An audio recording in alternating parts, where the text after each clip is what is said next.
বর্ষাকালে জামা কাপড় শুকানো যেরকম অসম্ভব ব্যাপার, তার উপর যদি আবার তোমার বেবিরা বিছানায় টয়লেট করে দেয় তাহলে তো আরোই মুশকিল হয়ে পড়ে। এখানে আমার বেবিও বিছানায় টয়লেট করে দিয়েছে, তো পুরো বালিশটা ভিজে গেছে। তো কী করবো, রোদ্দুর ওঠেনি, তাই জন্য আমার যে হেয়ার ড্রায়ার আছে সেই হেয়ার ড্রায়ারটা দিয়ে আমায় শুকনো করতে হচ্ছে। তো সেটা দিয়ে শুকনো হচ্ছে, তো মাথায় আইডিয়াটা এলো, তাই করলাম, দেখলাম যে ভালোভাবেই শুকিয়ে গেছে।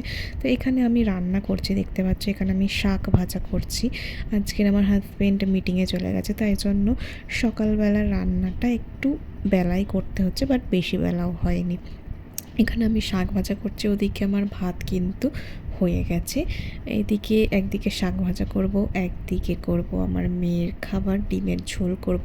আজকের আর মাছ টাছ করবো না, আজকের হবে শাক ভাজা, ডাল আর ঢ্যাঁড়স দিয়ে একটা তরকারি হবে, নিরামিষ তরকারি। আর আমার মেয়ের জন্য হবে ডিমের ঝোল। আজকের আমরা কেউ মাছ খাবো না, তাই মাছ খেতেও ভালো লাগে না, প্রতিদিন মাছ খেতে কারোর ইচ্ছা করে না, তাই না? আর যদি সেটা হয় ফ্রি ফটকায় মাছ, তো ফ্রি ফটকার মাছের একটু বেশি খেতে ইচ্ছা করে না। তো যাই হোক, আমার মেয়ের খাবারটা আমি কীভাবে করছি সেটাই তোমাদের সাথে আজকে শেয়ার করব। আজকের করব ডিমের ঝোল। তো ডিম আর আলুটাকে আমি প্রথমেই কিন্তু সেদ্ধ করে নিয়েছি, আর সেদ্ধ করে সেটা আমি আগেই ভেজে রেখে দিয়েছি। তো এখন আমি দেবো একটু পেঁয়াজ কুচি, তার সাথে গাজর, পেঁপে দিয়ে দেবো। পেঁপেটা আমি রোজ দিই আমার মেয়েকে। পেঁপেটা সকালবেলাই দেওয়ার চেষ্টা করি, কারণ পেঁপে খেলে পেট ঠান্ডা হয়, রাতের বেলা খেলে না ঠান্ডা লেগে যাওয়ার ভয় থাকে।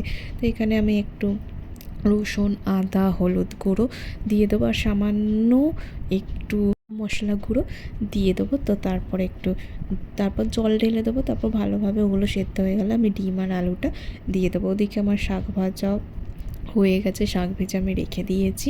আর এখানে আমি ঢ্যাঁড়স আলুর তরকারি করছি, নিরামিষ তরকারি। এখন আমার মেয়ের রুটিনটা কিন্তু অনেকই চেঞ্জ হয়েছে, যেহেতু এখন বেলাটা অনেক বড়, মানে 6:30টায় সন্ধে হয়। তাই জন্য আমার মেয়েকে একটু দুপুরবেলায় তাড়াতাড়ি খাইয়ে দিই, 12:30টার মধ্যেও খেয়ে নেয়, আর 1:30টার মধ্যে ওকে আমি ঘুম পাড়িয়ে দিই। তো অনেকটা 3-4 ঘন্টা ঘুমাতে পারে। তো যেহেতু দুপুরবেলা 3-4 ঘন্টা ঘুমায়, তো রাত্রিরে একটু দেরি হয়ে যায়, 11টা 11:30 বেজেই যায় ঘুম পাড়াতে, ঠিক আছে?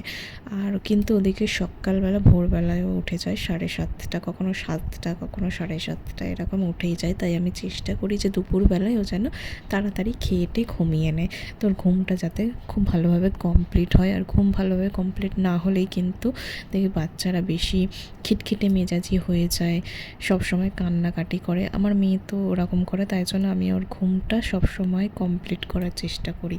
তো এখানে আমার রান্নাবান্না কিন্তু প্রায় 11টার মধ্যে প্রায় কমপ্লিট হয়ে গেছিলো।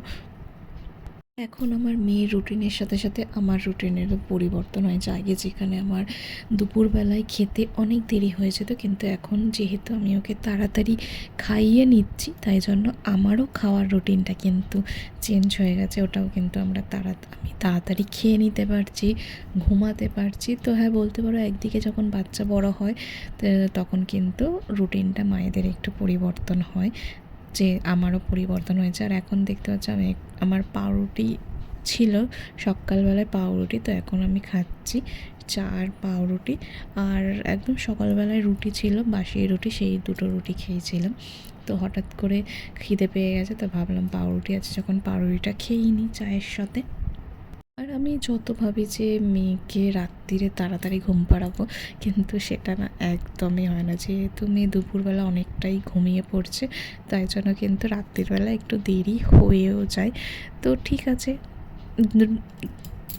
তাড়াতাড়ি রান্না হয়ে গেলে কিন্তু মেয়ের সাথে টাইম স্পেন্ডও করা যায়। তো এখানে আমি আমার মেয়ের সাথে টাইম স্পেন্ড করছি। আর এখন দেখো প্রায় কিন্তু 1:15 কাছাকাছি, এখন আমি আমার মেয়েকে কিন্তু ঘুম পাড়াচ্ছি। আর ও ব্রেস্ট ফিড করতে করতে কিন্তু ঘুমায়।